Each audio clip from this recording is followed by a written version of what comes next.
a few different things. One, understanding, how our placement works today, which our go-to-market strategy really varies across our entire universe at McGriff. You're listening to Beyond the Claim, the show for forward-thinking risk and claims professionals curious about the latest industry trends, winning strategies, and stories from influential leaders. Let's dive in. Hello, everyone. Welcome to this episode of Beyond the Claim. I'm your host, Mark Cunningham, Chief Sales and Marketing Officer with Broadspire. Today, I have the pleasure of sitting down with Crystal Sanderson. Crystal is with McGriff as the newly appointed National Director of Strategic Partnerships and Placements. Crystal, welcome. Thank you for joining us. Oh, thanks for having me, Mark.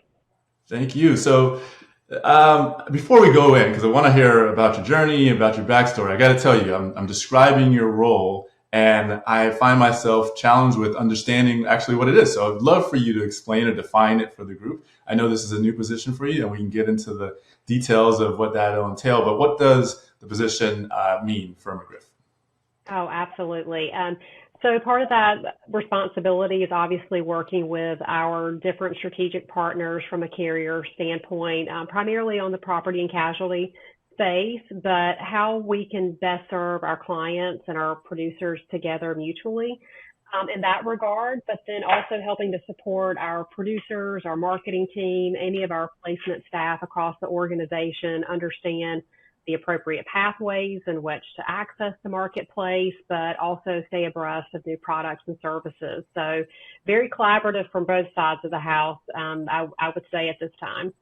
Sounds like it's very matrix oriented as well within the business, that you're helping growth across the organization. I got it. That makes sense. Absolutely. Now, I know you have a deep background in risk management, but also I'm guessing that this position wasn't necessarily on the board of positions that you had as you were kind of growing through your career path. So how did you get to this point? I mean, it sounds like a fantastic opportunity, but what does your journey look like? How did you get to this point? Well, I'm not a risk management major by by education by any means. So some of these things I've just sort of fell into naturally, which has been an exciting part of the journey, and I think a big draw for me to continue to stay in the insurance industry. But 24 years this month, I'm celebrating being in the industry, so that's pretty exciting. But I think just working closely, being a resource to different teams across my journey, having worked in a variety of different areas from both service and sales and operation, I think I'm well-rounded from that standpoint and have, pretty good regard with our carriers, both also working with our different teams across the organization. So for me, I love to win and help others win. I love that team approach. And so, all of these little stair steps, I think, have really led to this moment. And I'm excited to, see what we can do in this and make some changes that will effectively drive some additional revenue to our bottom line, but also, first and foremost, help protect our clients and be unique in the marketplace. Now, I know you're newly in the position. Is this a new position for McGriff? Was this created or is this something? No, I would say an evolution. So if you're aware, McGriff is the combination of several brands. So I grew up on the BB&T insurance side of the house, and as we evolved into McGriff and really brought the BB&T insurance, McGriff Siebels Williams, the Regions Insurance that we acquired in 2018. So it's really been a culmination of different positions to lead to this particular moment. So it's pretty exciting from that standpoint as well. So I'm a full product of nonlinear career growth and pathing, and I encourage folks to do that and look at all their opportunities. So what was your background? So you didn't go to school for risk management. What was your original pathway? Well, I was going to go into teaching, which I still have a passion for that, but I feel that I can fulfill it in ways that I'm able to engage with different teammates. So whether from a mentorship perspective or really just trying to drive different solutions and bringing folks together. It helps me serve that purpose, but in a different manner, right? Yeah, no, totally. There's always opportunities for growth and coaching and mentorship. So yeah, I can definitely see that still playing a role. That's great. Excellent. Excellent. Well, congratulations again. So as you step into this role, and I know you've done some strategy sessions, some ideation, some planning, and looking at kind of the market and looking at opportunities within McGriff today. How do you approach developing your strategic plan, your 2024 or beyond planning? What does that look like going through that exercise? Well, it's a few different things. One, understanding, how our placement works today, which our go-to-market strategy really varies across our entire universe at McGriff because we handle a variety of different size clients in the commercial realm. So, one, being able to fully understand from that regard so that I can help our teammates, but then also help our carrier partners as they're looking to grow strategically. So, we're looking at a variety of things from, data and analytics and how we can be better from that standpoint, but, also just trying to drive some additional value, utilizing and being the most strategic with the relationships that we've cultivated over a number of years, right? So, as much as we look at artificial intelligence and APIs, to create efficiencies in our work days, you really just can't step away from that human capital component because there is so much of this that's relationship oriented. It takes a lot of work to earn the trust and respect of our clients. And so we have to relay that back on the partnership standpoint as well with the different carriers and wholesalers that we're working with. So, I never want to take away from that part of it because there's so much that really drives the solution from that standpoint. But, it's also important that we're looking at ways to create some other efficiencies. The market's challenging, as I know you're aware. So there's a lot of business that's being marketed, changes in appetite, rates increasing, of course. And so are there some triggers? Are there some things that we can implement to make the process of marketing and reviewing new business and renewals a little more organized and more efficient from that standpoint? So it's trying to look at that both operationally, but then also from a sales perspective. It's a blended balance, if you will. Yeah, no, I can definitely understand that. And you touched on several things, and I can appreciate every single one of them. One of them is for sure the topic of generative AI and APIs and machine learning. Do you find that that's the leading conversation starter with clients and prospective clients, or what would you say their biggest areas of focus are, today, if you had to kind of put it in two or three items? I'm not going to say that we spend as much time with our clients having those discussions as much as we do from our placement perspective. So many of our insurance carriers are really interested in how, and obviously coming out with their own AI and API solutions to help from their own efficiencies, but also understanding how we would be able to integrate and utilize those tools from a day-to-day perspective. So, we're certainly looking at that. We've made some strides to move in that direction, but it also has to be very thoughtful and organized in the approach as well. So, in terms of pulling property information and auto information, I mean, these are, some of this information is certainly public knowledge, and how we can utilize those tools to implement in the marketing process and eliminate some of the duplications from a data entry standpoint. So, it really runs the gamut from placement to even operationally how we will maintain that information in our different systems, our agency management system, invoicing, document storage. So it's just, it's not something that really existed outside of, say, personal lines and small business a few years ago to now we're looking at it in a variety of different manners. So you're really looking at kind of operational excellence opportunities for both what your clients and the market is looking for, but then also internally, how do you, pivot, refine, redefine, rebuild, invest to better align with those market needs? So you have your hands in both sides of the market there. Well, and I would say my experience would be from that placement perspective. So how can we use the tools that are available today, or perhaps build out internally on some of those different pathways and platforms so that we can go to market more efficiently and easier.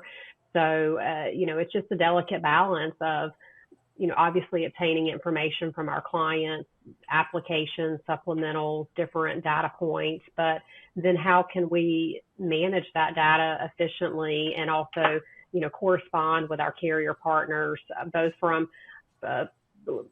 placement perspective, marketing, but then as we go through that life cycle of the client with endorsements and audits and things of that nature. So it crosses over to a few different areas, fortunately or unfortunately, but that's the exciting thing of making sure everyone's got a seat at the table so that we can each share what the vested interest is and what our needs are.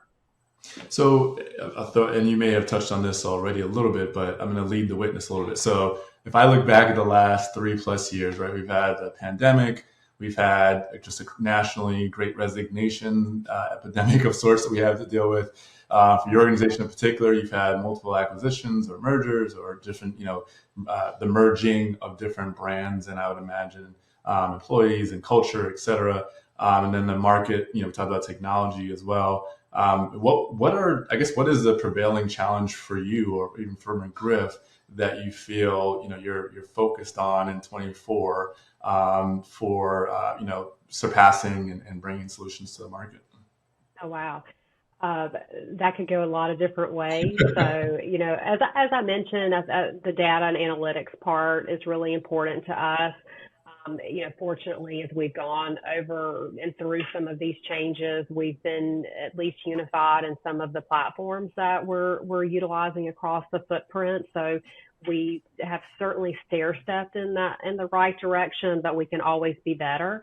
And we utilize a lot of different tools, whether it's maintaining COPE information on Excel spreadsheets, to, again, carriers that may have their own specific supplemental applications and forms. And so how do you organize and utilize that information, effectively, especially as we have different teams that are collaborating either from a sales, service, and claims and loss control perspective. So, for us, just really getting to that to help with our teammate experience internally is certainly, a big area for us. And an agency management system, document storage, all of the things that are really necessary to, the day-to-day from a client management perspective.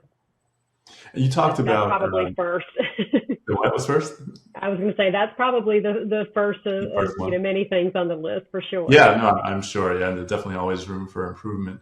I guess within that, you talked about a little bit earlier that there's a balance of, leveraging advancements in technology, whether it's for data science or for automation, but with the human touch, and that being a critical component of, really what's done in this space in particular. Do you find that the market, when you're looking at placement and partnerships, that's understood, or do you find that you all have to spend time kind of having that conversation so that there's an expectation of balance?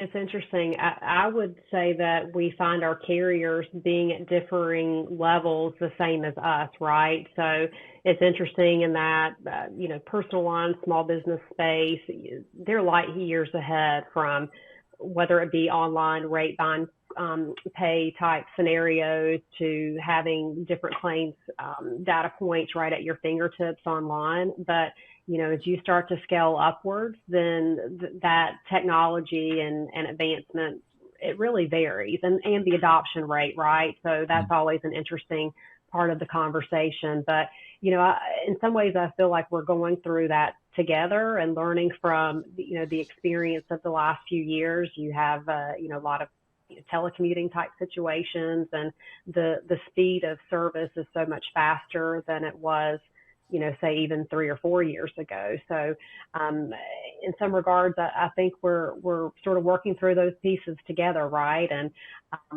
not everyone is uniform, especially if we have partners that are very specific in the products and services that they provide. It's very varying, I would say, from my perspective, at least.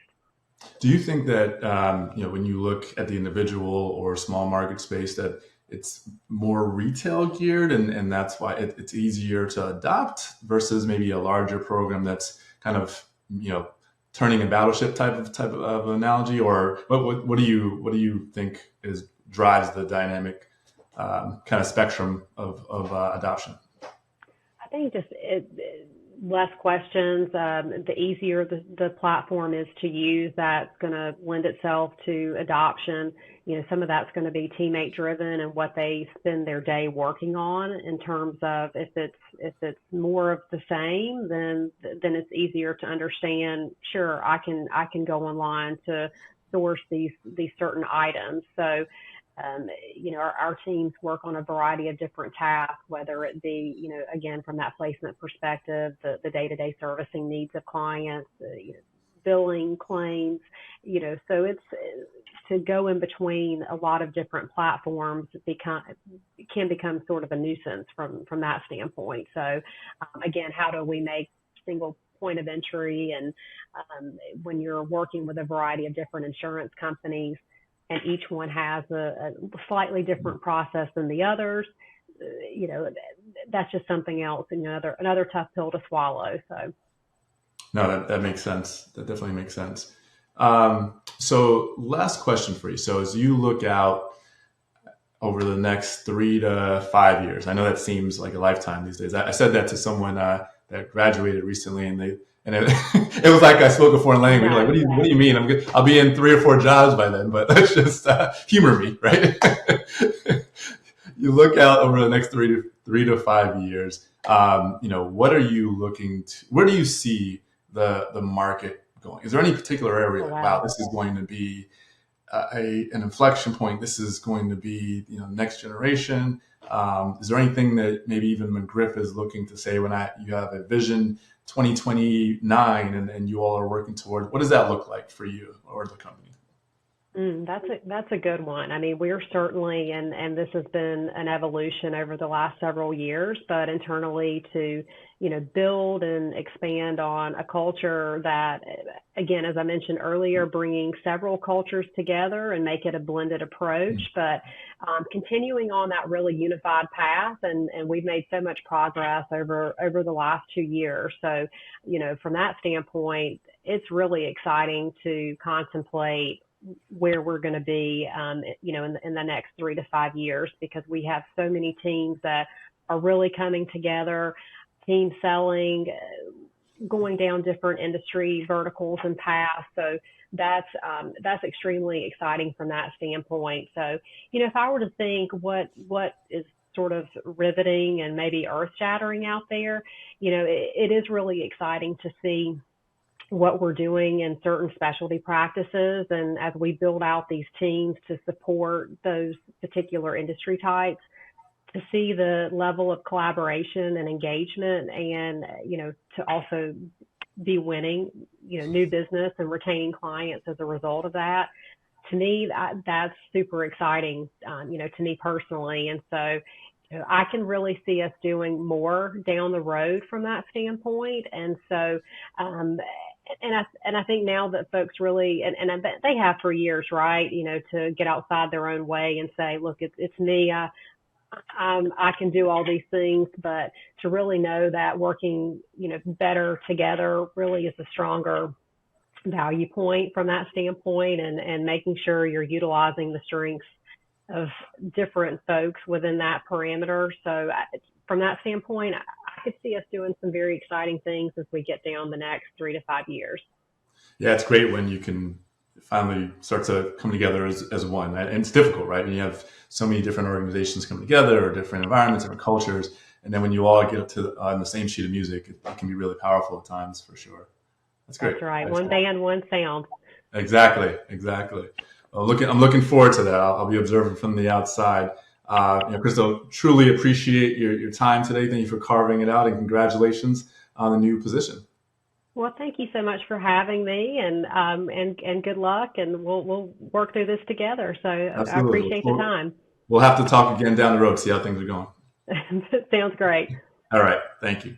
Thank you. You've been listening to Beyond the Claim, a podcast for risk and claims leaders. To ensure you never miss an episode, please subscribe to the show in your favorite podcast player. If you use Apple Podcasts, we'd love for you to give us a quick rating for the show. Just tap the number of stars that you think the podcast deserves. Until next time, stay curious and keep innovating.